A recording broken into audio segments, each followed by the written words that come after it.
Hi everyone, we've made it through to the 6th of November. I'm going to try to be a little bit less rambly today and hopefully have more words to use. I listened back to the recording that I did yesterday, having done a couple of other recordings during the day, and you can hear that it's taken a bit of a not a toll, it's just taken a bit out of me. I was quite tired when I did the recording and I think you can hear it a bit, so I'm going to try to avoid doing that tonight. I have spent today, this afternoon and evening, editing the recording we did for Pop Culturally Deprived. So that's where myself and my podcasting partner Mandy watch a film each week that she hasn't seen, because she is pop culturally deprived and has seen very few films.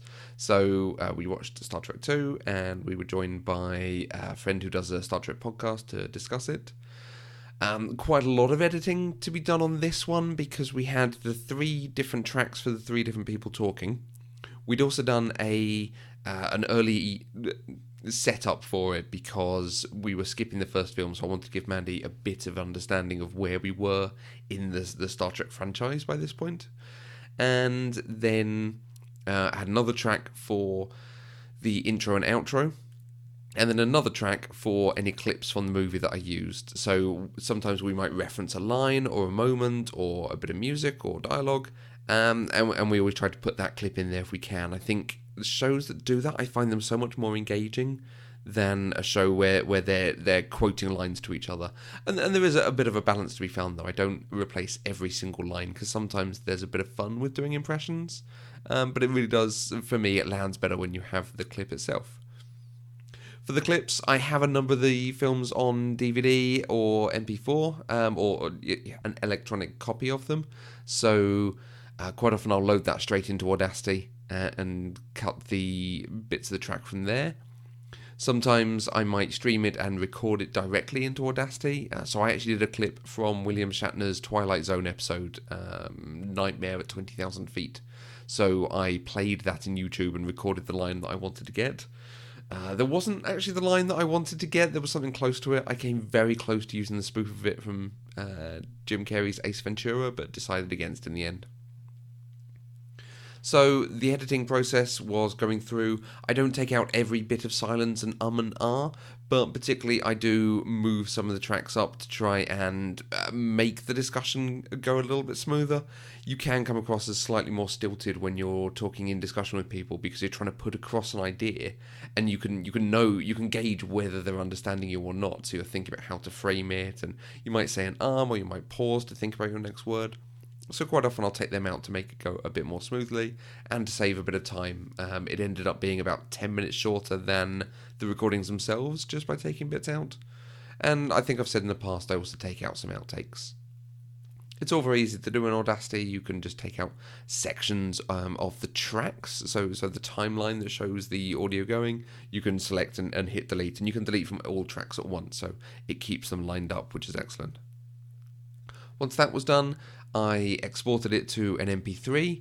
I got a still from the film that I used as the artwork. So we use a website called Canva, where we have a template saved. So it's literally drag it into the template, drag the image into the template, resize it, rename the episode on the front of it, and save it out as a PNG. PNG files are usually too large for iTunes, but I can then use a website that converts it to a JPG, which makes it much smaller and is much better. I used to use Paint for that, but some of the compression in Paint wasn't great. But I do then go to Paint to take the iTunes file, make it a smaller version to be used on the WordPress page post that we write for it, and then another version that goes on YouTube, so is a widescreen version of the image. After that, it's all about creating posts in different places, so upload the file to Libsyn and create the post. Schedule it for the right time, so this episode will be coming out on the 14th. Then create the same sort of post in WordPress, so it's linked to the PowerPress podcasting service plugin, which will populate the RSS feed, which will then feed through to iTunes and various other places as well. I then also go to Patreon and create the same post in Patreon, but for release 48 hours earlier for our top tier patrons. At that point, it's all done. I've scheduled it in Libsyn to go out on social media platforms, and they're actually scheduled to go out 12 hours after it's out. So it comes out at 1 a.m. in the US East Coast and 6 a.m. in the UK. For Twitter and Facebook, I have it coming out at 1 p.m. East Coast, because 1 p.m. East Coast is also 9 a.m. West Coast. So it's about lunchtime-ish for people on the East Coast, and about the morning start of the day for people on the West Coast. So hopefully there's a bit more traffic, a bit more eyes on to the social media platforms, a better chance of people looking them up. People in the central and mountain time zones are hopefully picked up by the time they get to lunchtime there, but obviously some of the major cities are on the coast, so that's where the advice that I've always read says to target. Can you hear me trying to explain it? I don't want to insult anyone who's in, a Texan city or one of the mountain states, but certainly it is always geared towards both the Eastern and Pacific time zones.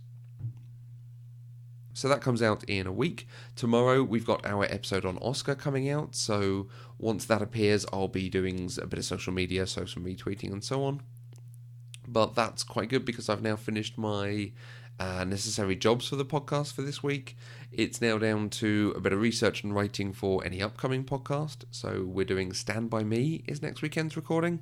So I'll be watching that probably tomorrow now. I think it's a bit too late for that. And watching the DC shows for Across the Arrowverse. Hopefully for some of you who don't podcast all the time or don't use the same services, this is quite interesting. There are probably a lot of you who use Audacity because it's such a popular platform. So I might be sounding like I'm going over something you know very well. But if you do have questions, do let me know. I really like getting into some of this stuff and trying to give some of the smaller techniques and tips and thought processes that we've gone through in learning some of this. So I'll continue trying to give a bit more detail on the steps I do in creating the podcasts. So I will be back again tomorrow. I hope you're enjoying these, and I hope to hear from you soon.